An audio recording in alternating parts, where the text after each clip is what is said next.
So what you just saw in that video is an act of terrorism. That is Russia deliberately targeting a civilian apartment building, killing 15 civilians and injuring over 50. And the United States must respond forcefully with both action and words to reassert its moral leadership, uphold international law, and impose some sort of tangible consequences. However, we all know under Donald Trump, that's just not going to happen. Regardless, here is what the US should do.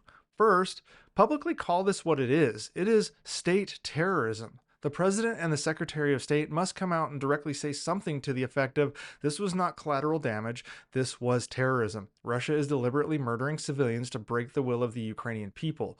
These are war crimes and history will not forget them. This type of statement must be stated from the White House podium, the UN floor, and across every single allied capital, and repeated over and over again. The second thing is designate Russia as a state sponsor of terrorism, and it's long overdue. The deliberate targeting of civilians qualifies under US law. Doing so would restrict aid and arms trade exemptions and allow civil litigation against Russian assets in US courts. And speaking of Russian assets, number 3, we need to seize them. Seize every last dollar of Russian sovereign assets.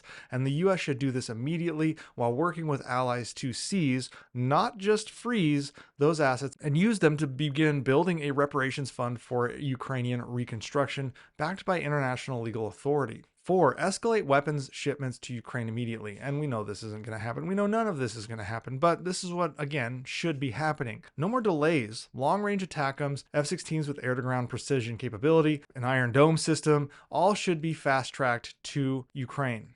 Announce the next weapons package within 24 hours and make it publicly clear. For every civilian Russia murders, Ukraine will gain more firepower. On the US front, expel Russian diplomats from key embassies, pull back diplomatic niceties, send a global message by expelling Russian intelligence operatives masquerading as diplomats from NATO and G7 nations. We know who they are. And we know that Russia will do the same, but at this point, what kind of diplomacy is there to be had when you're dealing with a terrorist nation?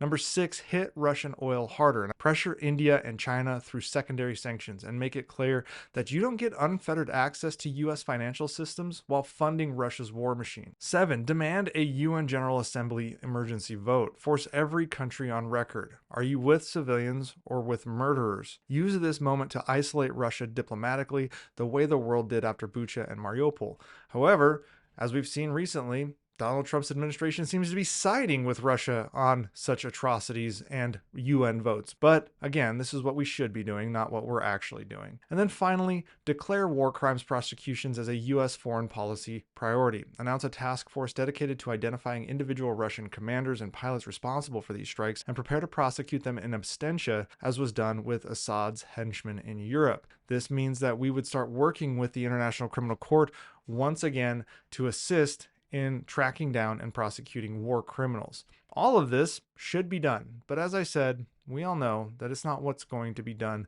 under the Trump administration, which is extraordinarily disappointing.